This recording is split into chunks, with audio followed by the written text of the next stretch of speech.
The siren didn't scream. It chirped once sharp, controlled, then went silent. The black SUV eased onto the shoulder, gravel hissing under the tires. Above, harsh LED streetlights washed the road in a cold white glare, flattening shadows, leaving nowhere to hide. Inside the vehicle, the driver shut off the engine and placed both hands on the steering wheel, fingers open, deliberate. The interior smelled of clean leather and recycled air. The dashboard clock ticked, steady, loud, almost impatient. In the mirror, a police cruiser stopped too close. Its lights flooded the SUV, white and blue bleeding through the glass, turning the cabin sterile, exposed. The man didn't look back right away. He took one measured breath, then another. Not fear. Preparation, the kind learned through repetition. The officer stepped out. Boots struck asphalt. A door slammed. The sound echoed down the empty stretch of road, too loud for how quiet the night was. The officer approached slowly, unhurried, one hand brushing his belt like a habit he enjoyed. He knocked on the window, 2 firm taps. License and registration. The voice was calm, practiced, empty of courtesy. Yes, sir, the man moved carefully. Wallet out, papers from the console. Each motion smooth, visible, intentional. The officer's eyes followed his hands anyway, sharp and suspicious, lingering longer than procedure required. The officer glanced at the interior, then down the road, then back at the SUV itself. A faint smile touched his mouth. Nice rig, he said. His eyes traveled over the vehicle again. Don't see many of these around here. At least not driven by folks passing through from the city. The words landed softly and cut deep. Is there a problem, officer? The man asked. Instead of answering, the officer stepped away and began circling the SUV. His boots crunched around it, slow, deliberate. He stopped at the rear wheel and gave the tire a short, testing kick, not aggressive, just enough to feel resistance, like checking an animal before deciding what to do with it. He moved to the driver's door and leaned in, pressing his weight against it. His palm slid across the pristine glass, leaving a greasy smudge behind. A mark, a quiet claim. You got anything in this vehicle I should know about? The officer asked. No, sir. The cruiser hummed behind them. The lights kept spinning. The officer straightened and smiled again, thinner this time.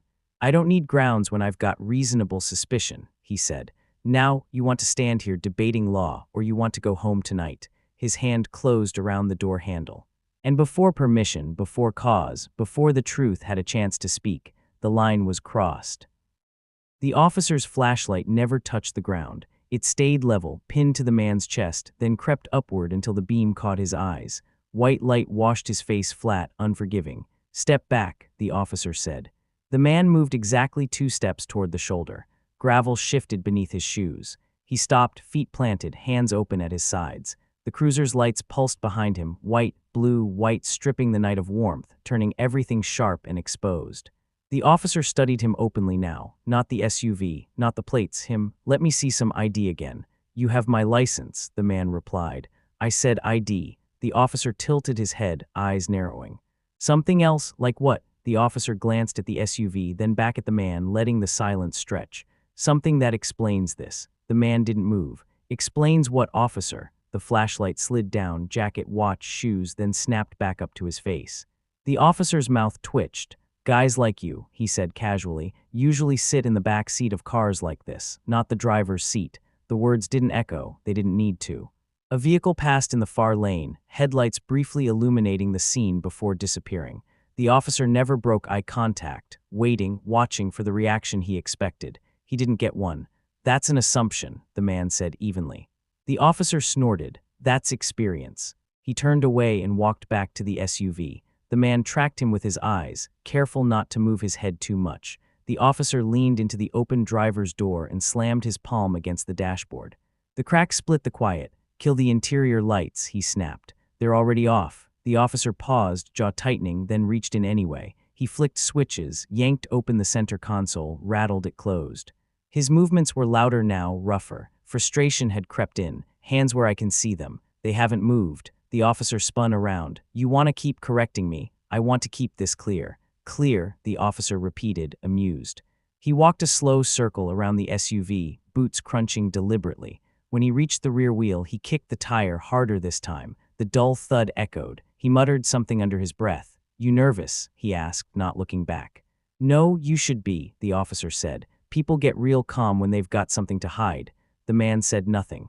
The officer returned, stopping just inside arm's length. He leaned in, crowding space, flashlight now aimed straight at the man's eyes. "Pop the trunk. I don't consent to any searches," the man said calmly. The officer laughed, sharp and humorless. "You don't consent?" He shook his head. "You people love that line like it's magic." The man felt his jaw tighten, just enough to notice. "I'm stating my rights. Out here." The officer gestured at the empty road, the dark fields beyond the lights. "Rights get real flexible. Am I being detained?" The officer stepped closer, close enough for the beam to wash out everything else. "You're being difficult. That's not detention. You want to play lawyer on the side of the road. I want to understand what you're accusing me of." The officer leaned back, exhaled. "Suspicious behavior. Which is?" He looked the man over again, slow and deliberate. "A guy like you, in a vehicle like that, out here this late." The man nodded once. "That's not a crime." "No," the officer said, already turning. "But it's enough." He hit the trunk release. The latch popped. Metal creaked as the trunk lifted. The officer yanked it open and immediately started tearing through it, too fast, too hard. He shoved aside the emergency kit, pulled up the mat, slapped it back down. He checked the side compartments, knocked on the metal like it might answer him back. Nothing. Clean carpet, empty space, no justification waiting. The officer froze for a half-second, then shoved the mat back into place and slammed the trunk shut. The bang rattled the SUV. He kicked the rear tire again, anger sharp and visible now, and turned on the man. "You got lucky. Lucky how? That I don't feel like making this worse for you tonight." The man held his gaze. "You already are," the officer bristled. "Watch your mouth." "I am," the man said quietly. The radio crackled. Dispatch repeated what had already been said. "Plate clear, driver clear." The officer ignored it. "You use a lot of big words," he said. "Detained, consent, suspicion." He squinted. "That from TV. Or you been in trouble before." The man shook his head. "From experience." That stopped him. The officer studied him differently now. The posture, the breathing, the way he never rushed a sentence, never filled silence with noise. Fear usually showed by now. Anger too. This was neither. "You some kind of cop?" the officer asked suddenly. The man didn't answer. The officer scoffed. "Didn't think so." "Keys," he said, pointing at the SUV. "Hand them over." The man didn't move right away. He reached slowly into his pocket, pausing there so the officer could see every inch of the motion. The officer tensed, hand hovering near his belt. The man pulled out his wallet and opened it. He slid out a card, not his license, and held it between two fingers. The edge of it caught the cruiser lights. For a brief second, something embossed flashed, clean lines, an official seal, a stark symbol that didn't belong to a gym or a credit union. The officer's eyes flicked to it before he could stop himself. "What's that?" he asked. "Before this goes any further," the man said evenly, "I'm requesting a supervisor." The officer laughed, louder than before. "You don't get to request anything." "I just did." The officer opened his mouth to respond, then hesitated. The radio crackled again, calling his name, asking for status. He didn't answer right away. His eyes went back to the card. To the way it caught the light, to the man's face, calm, grounded, unbothered. For the first time since the stop began, the officer looked unsure. Not afraid, not apologetic, just unsettled. The man stood exactly where he was told. Hands visible, posture steady, silent, and in that silence something shifted, not loudly, not dramatically, but enough. The SUV idled quietly, the low hum vibrating against the asphalt. Gravel crunched under approaching boots. The officer's flashlight cut across the polished metal, sharp and unforgiving. His eyes weren't scanning the vehicle, they were fixed on the driver. "License, now." Hands on the wheel, steady, visible. "You already have it," the man replied, measured, unflinching. The officer leaned forward, flashlight angled. "I said now," his voice tight, brittle. "Again?" the driver asked. Calm, deliberate. The officer's jaw tightened. "People like you usually sit in the back seat, not the driver's seat." "Not around here." The words landed like a slap in the still night. The man's jaw tightened, but he didn't move. Silence stretched. The officer's fingers twitched near the trunk latch. "Pop the trunk," he barked. "I don't consent," the man said evenly. The officer slammed the trunk release. The hatch groaned open. He rifled through side compartments, tossing a small toolkit aside. Nothing, clean, empty. "Lucky for you, I'm not in the mood to make this worse," the officer muttered. "You already are," the man said, calm but cutting. The officer's eyes flicked to the wallet. His hand trembled. Slowly, deliberately, the man pulled it out, sliding a single card into view. Harsh LED lights caught the embossed lettering. "Chief Harrison, Police Chief." The officer froze. Chief Harrison. I didn't recognize you in this car." Reflection from the card glinted across the officer's eyes. Sweat beaded along his temple. His hand hovered over the radio. Dispatch, his voice faltered. Step back, the chief said, tone ice cold. You just searched my vehicle without consent. Badge number, supervisor, now. The officer's legs stiffened. He muttered, why yes, sir, hands visible, stance rigid. The chief slid the card back into his wallet. The officer's shoulders sagged. Sweat ran down his neck. He avoided eye contact, fingers twitching. Badge number, supervisor, he whispered. Yes, make it official. Procedure violated, Harrison said, clipped precise. The officer's instincts to command faltered. Trembling hands, shallow breaths, a body undone. Harrison stepped closer, deliberate, boots crunching softly on gravel. His hand brushed along the SUV's polished side, leaving a faint smudge, a silent mark of presence, subtle but undeniable.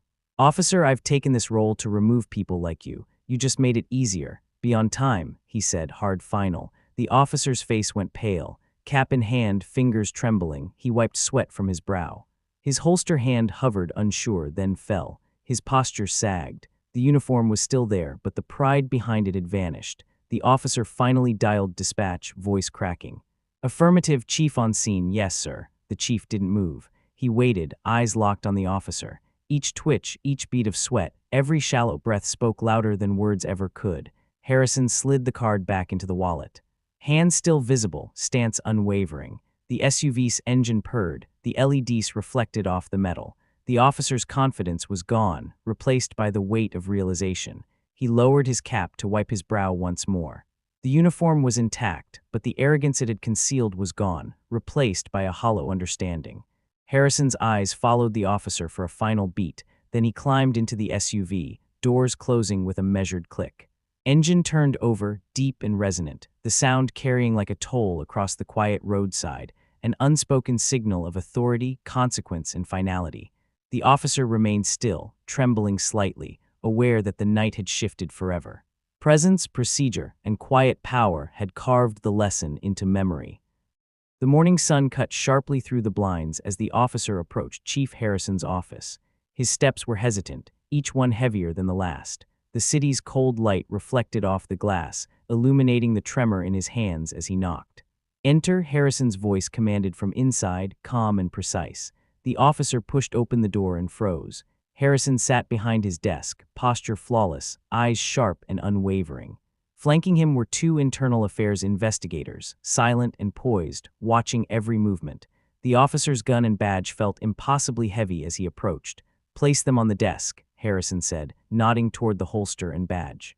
The officer complied, metal and leather clattering lightly against the polished surface. His chest rose and fell rapidly as the weight of the moment settled. Sit, Harrison continued, indicating the chair across from him. The officer obeyed, knees tight, eyes downcast. Do you understand why you're here? Harrison's gaze cut through him, deliberate and unyielding. Yes, sir, the officer whispered.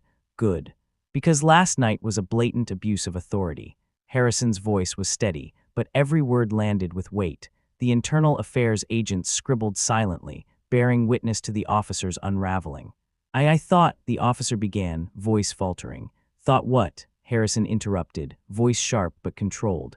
That assumptions about color, car, or position gave you the right to break procedure. That your uniform made you untouchable. The officer swallowed, unable to answer. Sweat beaded on his forehead. Harrison's hand gestured toward one investigator. Inventory his locker. All personal equipment, weapons, and permits. Everything goes into custody. Missing items will be noted and accounted for. Pale, the officer's fingers shook as he rose. Sir, sit. Harrison's tone left no room for argument. You will speak after the procedure. Until then, remain silent. The agents moved efficiently, stripping the officer's locker of his personal effects. Holster, firearm, baton, radio, all accounted for. Each item taken was a hammer on the man's ego, and the weight of his actions pressed down like lead. Harrison rose and walked slowly around his desk, stopping just inches from the officer. I hold this position to remove people like you. You've made my work easier today. His gaze pierced through him. You are suspended effective immediately. These, he said, sliding a folder across the desk, are your discharge papers. The officer's cap slipped from his trembling hands. A close-up shows his badge lying alone on the desk, its number stark, isolated, a silent testament to authority stripped. Everything else, Harrison continued, voice calm, will be collected by internal affairs. This concludes your service here. Consider this the last time you wear this uniform. The officer's knees wobbled. He could barely nod. No words came. The humiliation wasn't shouted. It was measured, precise, absolute. Harrison returned to his seat behind the desk, opening the folder to review documents. Tomorrow, the office expects no further incidents. You will leave quietly, and the system will handle the rest. The internal affairs agent stepped back. The officer rose slowly, each movement rigid, as if the uniform itself had become a cage. He turned to leave. A close-up on his hands shows them empty, shaking, the badge and holster left behind as symbols of authority lost. The door closed behind him. Silence filled the office. Harrison sat, calm, measured, while outside the city carried on, oblivious that one man's presumption had met final consequence and justice had been quietly served. The office was quiet except for the soft hum of fluorescent lights and the occasional shuffle of papers. Chief Harrison leaned back in his chair, fingers steepled, eyes scanning the city skyline through the blinds. Internal affairs agents remained seated at the side, pens poised, notebooks open, their presence both silent witness and safeguard of accountability. The door clicked open. The officer, face pale and hands still trembling, stepped inside. Every step echoed through the empty space, his uniform hanging loosely on shoulders that had carried confidence the night before. He stopped mid-step as Harrison's gaze met his, calm but piercing. "Sir," the officer began, voice weak, unsure how to breach the chasm between authority and accountability. Harrison's lips pressed together, then parted slightly. "Do you recognize the significance of this moment?" His tone was neutral, but the weight in the room made the question feel like an indictment. I think I do, Chief Harrison," the officer admitted, eyes darting to the folder on the desk, the discharge papers and inventory of his personal effects. Harrison motioned to the folder. "Open it," the officer hesitated, then slid it across the desk, unfolding the pages with shaking fingers. Each document detailed every item removed, every breach noted, every violation catalogued. He paused on the last page, which contained a bold header, "Termination effective immediately." The officer's eyes widened. He had imagined a warning, perhaps a suspension, but not this, final, absolute, undeniable. His throat constricted, and he swallowed hard. Harrison leaned forward slightly, voice quiet but crisp. "Do you now understand why last night's incident was unacceptable?" "Yes, Chief, I see it now," the officer stammered. I let assumptions, bias, affect my judgment. Harrison raised a hand. "No excuses, no explanations. You acted on prejudice, and that is a liability to this department and the community we serve. Your uniform gave you no immunity from accountability." The officer's hands trembled over the folder. His gaze fell on the badge number, captured in a close-up, stark and isolated on the desk. It was more than metal, it was a symbol of the authority he had misused, now stripped from him. Then Harrison's expression shifted, just slightly, a trace of measured compassion. "I hope this moment stays with you. Not as humiliation, but as clarity. Authority is earned, not assumed. Respect is not optional." The officer tried to speak again, but Harrison cut him off gently. "There is nothing left to say. The decision has been made. Internal affairs will finalize your discharge today." A pause filled the room. The officer exhaled slowly, a mixture of disbelief, shame, and reluctant comprehension. He realized in this quiet, clinical space that the power dynamics had inverted completely. He had been the one wielding power recklessly. Now, the system had reminded him that it operates beyond personal ego or color. Harrison rose, moving to his desk with deliberate calm. He opened a drawer and pulled out a card, official, embossed, gleaming under the fluorescent light. He held it up, letting the reflection catch the officer's eyes. "This is my identity, my authority, and my responsibility. Last night, you judged based on appearance, not law. Let this serve as your mirror." The officer's voice caught in his throat. "Chief Harrison, I didn't recognize you in that car." His admission, hesitant and awkward, betrayed the very realization Harrison had intended. The mistake wasn't in procedure, it was in prejudice. Harrison nodded once. "Exactly. And that mistake cost you your career." He replaced the card in his drawer with precise care. "Let this be the final lesson. Appearances can deceive. Power must never be assumed. Bias is costly." A long silence followed, the room heavy with accountability. The officer stood rigid, hands empty, shoulders slumped. The discharge papers, badge, and weapon, everything he had relied upon, were gone. Authority once his had evaporated. Finally, Harrison spoke, voice low, unflinching. Tomorrow, your uniform is irrelevant. Today, you face the consequences of every assumption, every unchecked prejudice. Let this moment remind you. Justice is not flexible to ego, and fairness is not negotiable. The officer swallowed, nodding, understanding fully that the revelation wasn't just about being caught. It was about seeing the truth of his actions mirrored back by someone who wielded both authority and integrity. As he turned to leave, Harrison's eyes followed him, unwavering. The room was quiet again, the hum of the lights filling the space.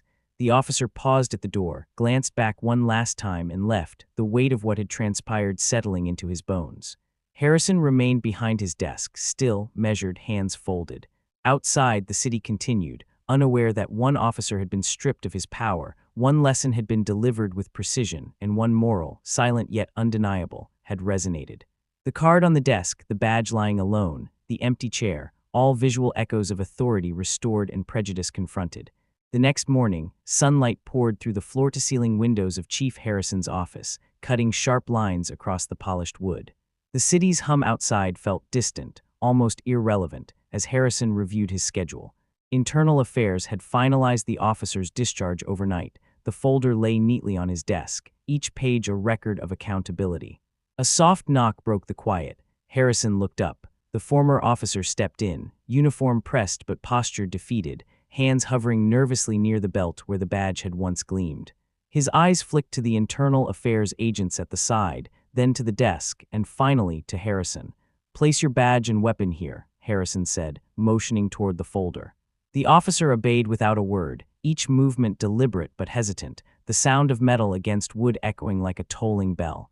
"Sit," Harrison instructed, voice even.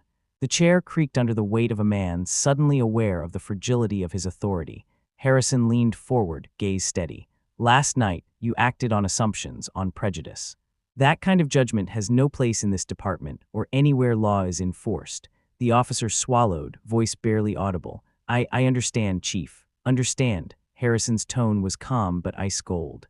"You don't just understand, you face the consequences." He tapped the folder. "You are suspended, effective immediately. And these," he said, sliding the discharge papers across the desk, "are your termination documents.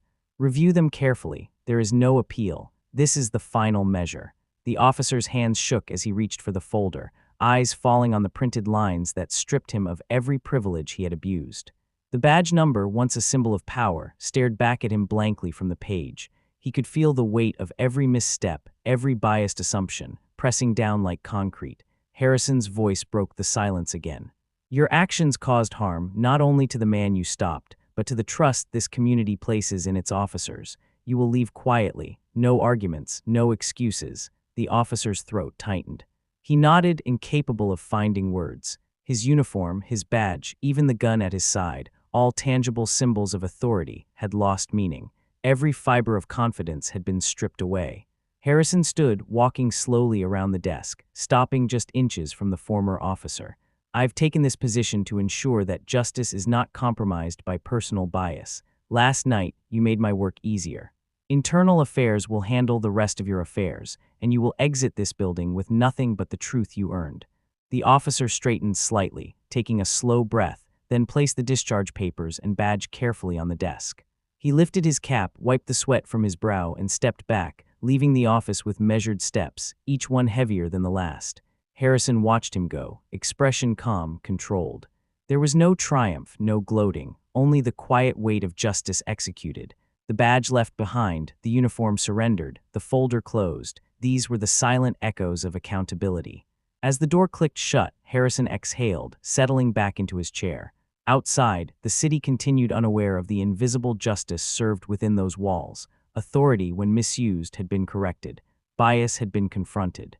And one officer had learned, painfully, that no uniform could shield prejudice from consequence. The room remained quiet, the hum of the city a distant pulse. Harrison's gaze rested on the desk, on the empty space where the badge had been. A single, silent truth lingered in the air. Power is a responsibility, not a privilege, and injustice cannot stand when met with resolve. Weeks later, the streets hummed with life, indifferent to the silent lessons delivered behind closed doors. Harrison drove his SUV through familiar routes, calm, measured, every turn precise, every stop deliberate. His presence alone, a black man in command of the city's police force, was a quiet testament to authority earned, not assumed. The officer who had once tried to assert power through bias was gone from the department. His name, his badge, and his uniform existed now only on paper, catalogued as a cautionary tale. Those who had witnessed the incident whispered among themselves, aware that the balance of justice had shifted, if only quietly. Harrison walked the precinct corridors with the same controlled presence, nodding to deputies who once might have underestimated him. His gaze lingered on the badge wall, a reminder of those who upheld the law honorably and those who had faltered. Every action, every decision, resonated beyond rank or title. In the quiet moments between calls, he would recall the night at the roadside, the tense pause, the officer's smudged fingerprints on his SUV, the heavy silence of authority confronted. It was a memory not of triumph, but of responsibility fulfilled, of justice delivered without spectacle. And as the city carried on, unaware of the reckoning that had taken place, Harrison knew the truth that mattered most. Dignity cannot be taken, respect cannot be demanded, and prejudice always meets its reckoning. A badge is just metal, power is just a title, but integrity, the quiet, unwavering force, endures.